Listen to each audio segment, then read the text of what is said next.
almost 2 decades, I have been able to set up on Pune University campus. My office is on Pune University campus. We work across India. We work within about 35 countries. But we have mentored so far about 1,372 startups. 260 companies have been funded, and touch wood, not even one investment has been written off. Not even one.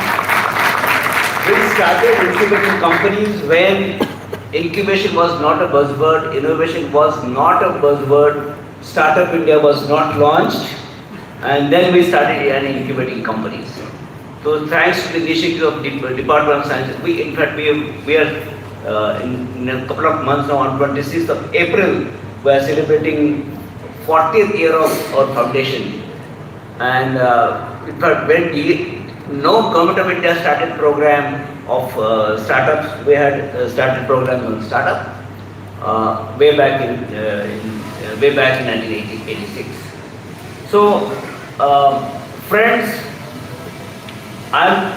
since you're going to listen most of the modern trends in science, we have lots of companies in AI, we are working on hydrogen, we are working on semiconductors, but I'm not going to talk about these technology trends. You will listen enough.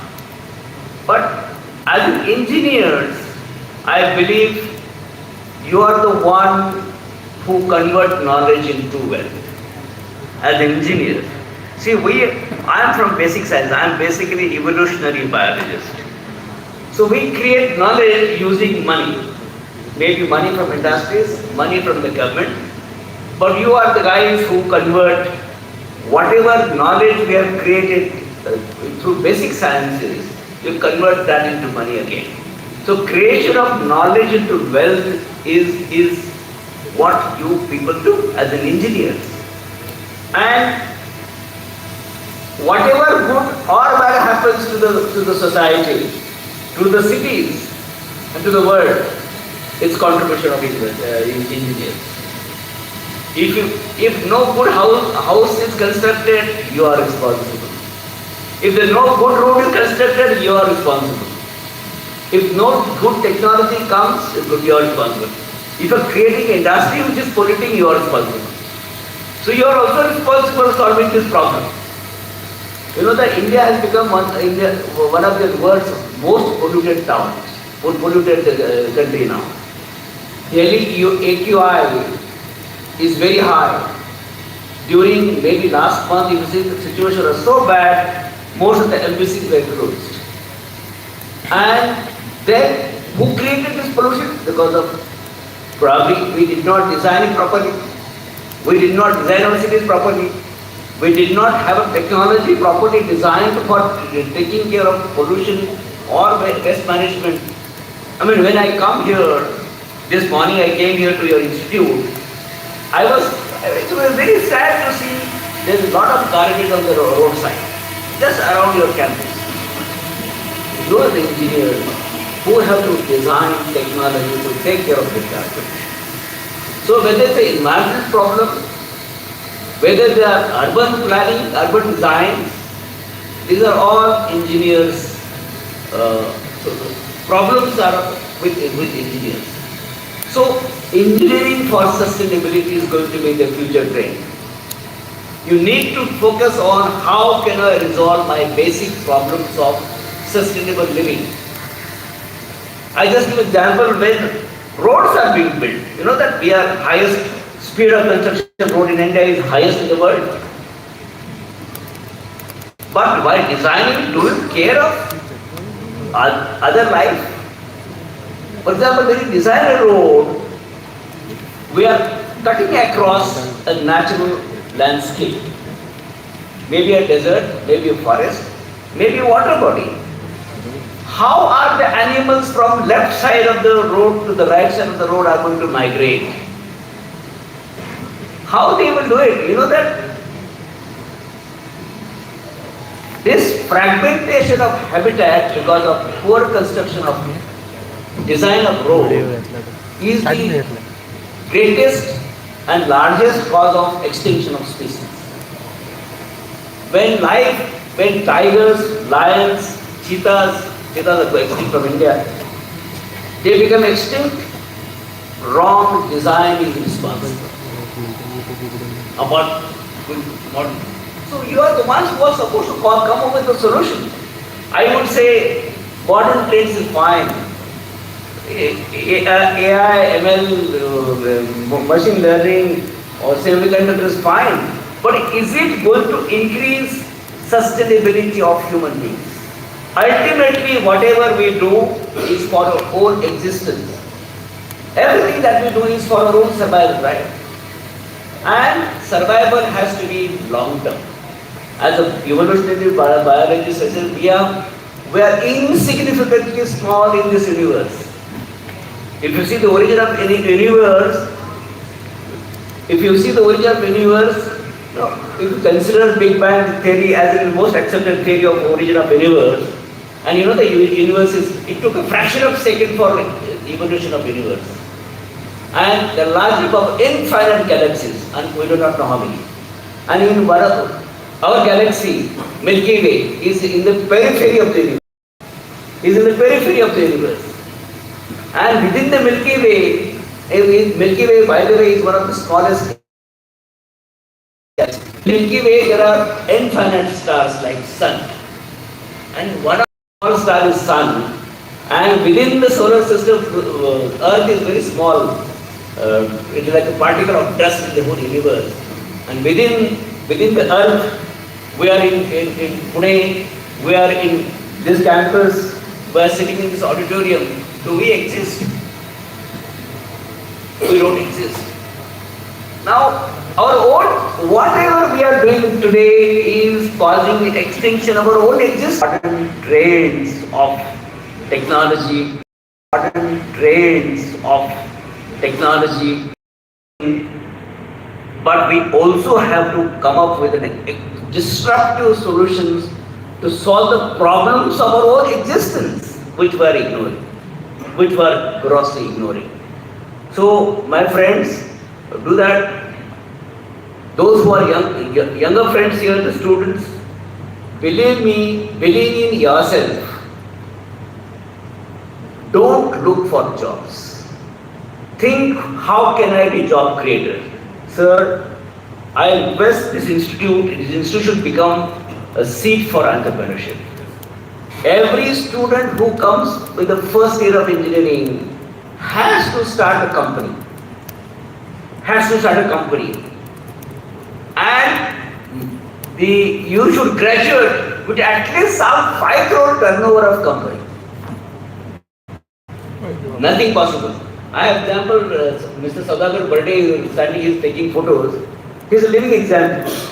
He is from Pitts Pilani. He got a fantastic job in multinational company. Then he became a professor because he had worked for teaching. And he left the teaching and he is my startup now. And he is a fantastic working. So like this, I have 1372 companies started by people who you will never think they can start business. You know, the India is fastly emerging as startup hub, and we are third largest startup country in the world. Number of startups there. At any given time, we have 160,000 startups in India. 160,000 startups in India, and there is funding available. Name the ministry, there is a funding available. So whether the Minister of Science and Technology, MeitY, whether it is ISRO, whether it is Minister of Defense, Minister of Agriculture, Niti Aayog, Startup India Independent DIPP of Minister of Commerce, there is a funding available. We operate large number of funds, and right from grant of 10 lakh rupees to 20 lakh rupees as a grant from your idea. So we have prototyping facility, and we give you grant up to 20 lakh rupees to convert your into idea into product. Once product is done, we give up to 1 crore rupees seed fund. Beyond that, then higher amount funding. Recently, our ministry has launched RDI fund, Research Development and Innovation Fund. RDI fund is 1 lakh crore rupees funding. So those companies or startups who want to take risk of developing a new product, but you don't know whether you would succeed. There's a risk. So 50% of risk is taken by the government through RD fund. So take advantage of this. I have been working with global innovation ecosystem. What is happening outside India is amazing. I just give an example. I'm also with many universities. I have been teaching in several universities outside India. Recently, I went to University of Wuhan. Everybody knows Wuhan, right? Wuhan was known for what? Students. Wuhan virus, right? As Mr. Trump used to say, this is Wuhan virus, China virus. There are different stories actually behind that virus, and some stories emerging now.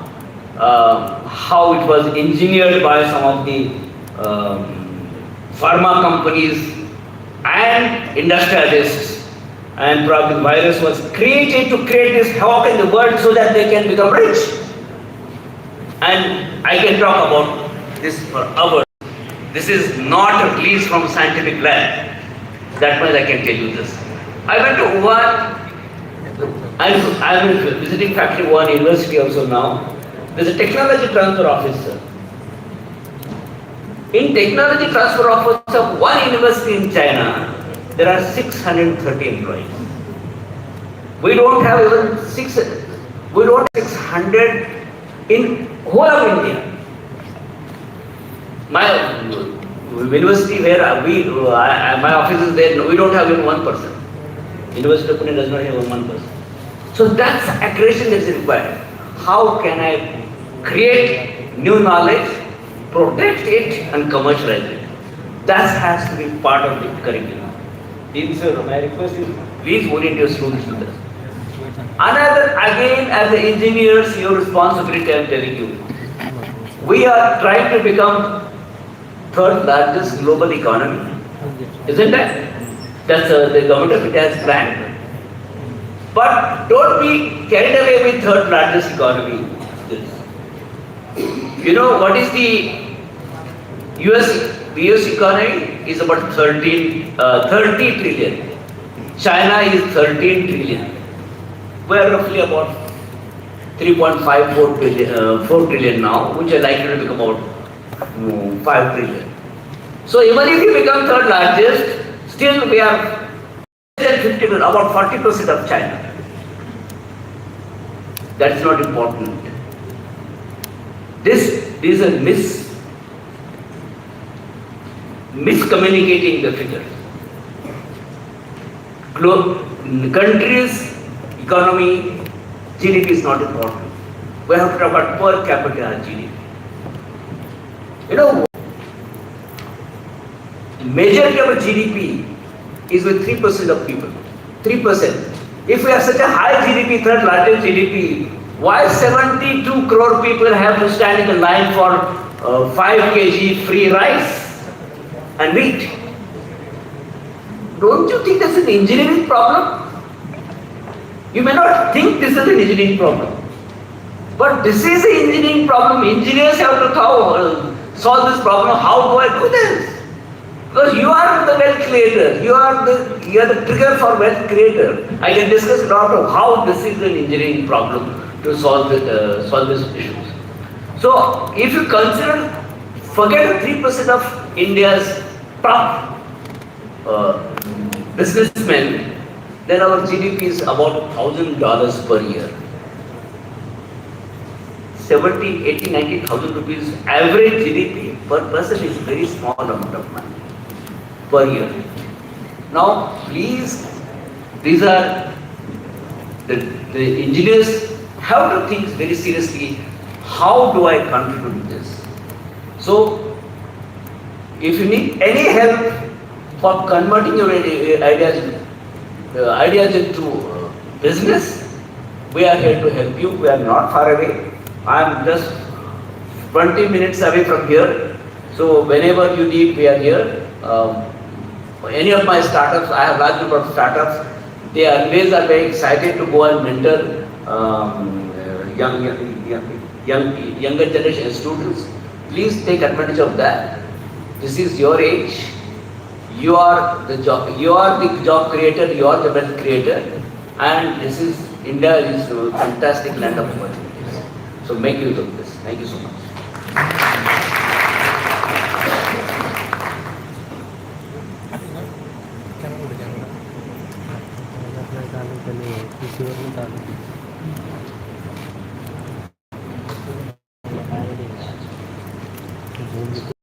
So right now we have Dr. Walida Orion, the international delegate from Thailand, has joined here online. Good morning, ma'am.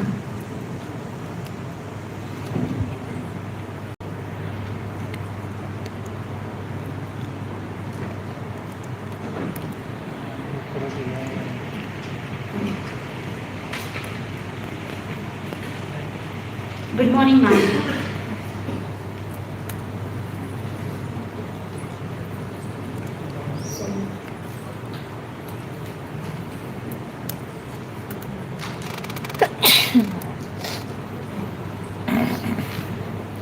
So thank you, sir, for your words of wisdom, and thank you for encouraging students. So I take this opportunity to introduce now another guest of honor, Dr. Naveen Kumar Agarwal, sir. Sir is a Pro-Vice Chancellor of Bhabha University, Bhopal, and he is distinguished academic leader with over 30 years of experience in research, teaching, and administration across premier institutions in India. Sir holds a PhD from Banaras Hindu University, now retired IIT BHU, in biomedical engineering and executive MBA in human resources and healthcare management.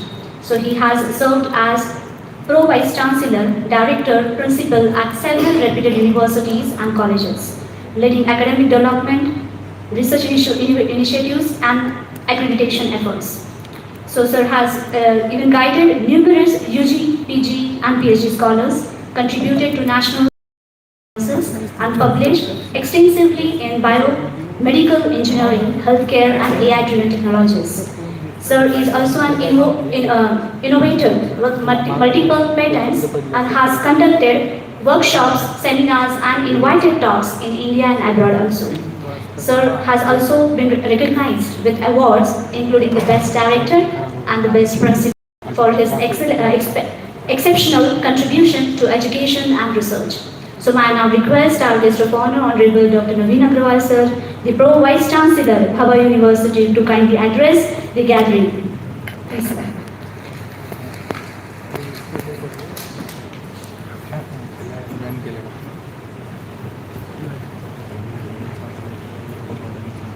Good morning to all. Dear friends sitting on the dais and off the dais, students. It is my honor and give thanks to our management. They have given me a chance to come down from Bhopal to here in the short notice. Yesterday we have received message from Dr. Neha, which is required. So, okay, I said that okay, I will come. A lot of work is there at our university, but I said that okay, just I go and give this our consent to. Basically, as per this, the Galisa says that we are held, lots of funds are available, lots of startup is there. You have to go work. You have become a job creator, not job seeker. For this, if give an example, if it is, I say, cut the fruit, whether a simple piece of iron seed can cut the fruits? No. But sharpness is required. Like that, our students' sharpness is required. Where we get the sharpness? There is given by the teachers.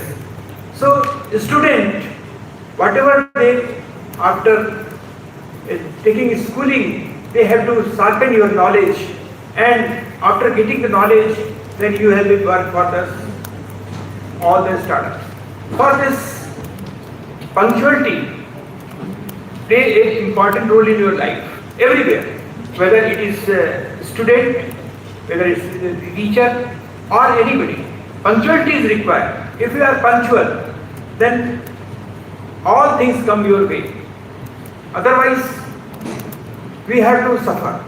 See, before coming to here, I have discussion with the teachers in the principal chamber. Then I say that why the students are not coming to the college? See, is everywhere is the problem is there. Why? Because their biological cycle has been changed. Somebody said, what is the biological cycle, sir? I have heard that there is one cycle. How is the biological cycle? See, biological cycle means it is as soon as sun rises and sun sets, then it is a biological cycle. So what are the sunset when all things here is come down, and as soon as sun rises, then immediately all the work is started. So similarly, the students, those who are preparing for engineering, medical,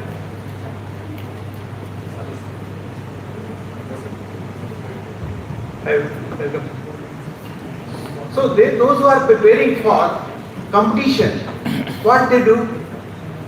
See, their time will start after 12 and goes up to morning 5 o'clock.